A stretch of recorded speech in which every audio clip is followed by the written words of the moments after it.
gunshot. I turned around and I saw him shoot a couple more times. The shots kept going and going and going. We just heard people say, run. I just ran as fast as I could to the front door, and, I thank God, I made it out. 12 people did not make it out, including a sheriff's deputy who ran into the gunfire.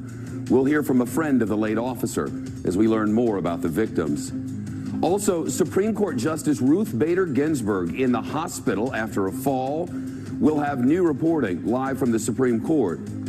And some Democrats demanding the new acting attorney general recuse himself from the Russia investigation because of his past comments, while the White House says there is no constitutional crisis. Reporting begins now. Now, Shepard Smith reporting live from the Fox News deck. America woke up yet again today to another mass shooting.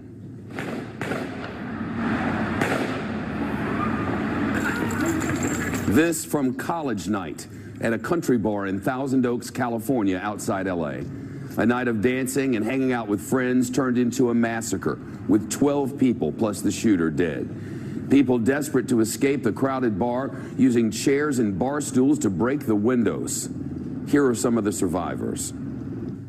It was a normal Wednesday. We were at the bar, having fun, dancing, and then all of a sudden you hear like the bang bang of the gunshots. I heard the gunshot. I turned around and I saw him shoot a couple more times, and within a split second, everyone yelled, "Get down!" We thought it was a joke. We didn't take it seriously at first. It was kind of like you freeze because it sounded like firecrackers. And the gunman was throwing smoke grenades all over the place. So I ran to the left of the dance floor where the back door is, and everyone pretty much dogpiled on top of each other, and then it was silent for a couple seconds, and then all of a sudden a couple guys that were closer to the bar, they got up and started running towards the back door and said, "Get up, he's coming." He just kept firing. I ran out the front door. I hear chairs being thrown out the window. People were trying to get out the window. So then our friends got the bar stools and they started slamming it against the window so we could get out. That's how we were able to get out. They broke the window. They broke the window and we were able to climb out and get out. Some were injured on the broken glass. The suspected gunman, a 28-year-old Marine Corps veteran. According to investigators, the murder weapon was a single Glock handgun that he legally purchased.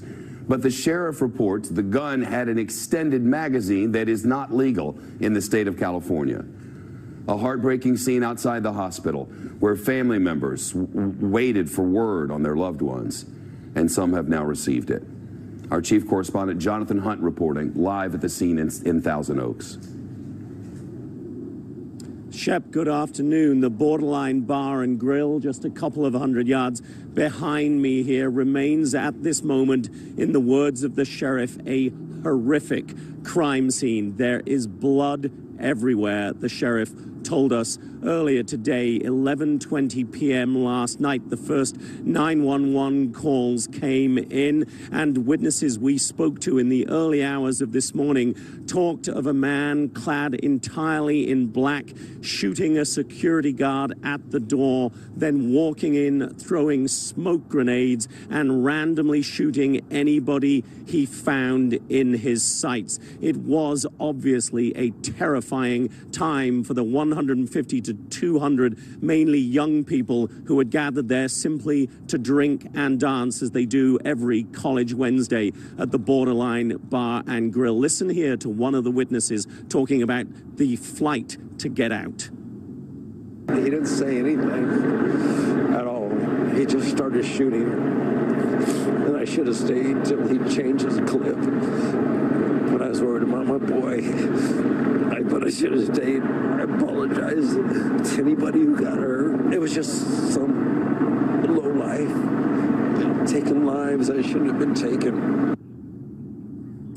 The gunman has been named by officials as 28-year-old Ian David Long. He is a U.S. Marine Corps veteran, served in Afghanistan from late 2010 to mid-2011. FBI and sheriff's deputies teams are going through his house right now in nearby Newbury Park, trying to find any clues as to a motive. We do know, Shep, that he had mental health issues. The law enforcement authorities here were in fact called to his house in April of this year for a disturbance. He was apparently inside screaming and throwing things, and neighbors called because they were concerned. As part of that response by law enforcement, a mental evaluation team went to the house, but they did not find any reason to hold him or to take any further action at that point. They did talk about the possibility of him suffering from PTSD as a result of his combat, Shep,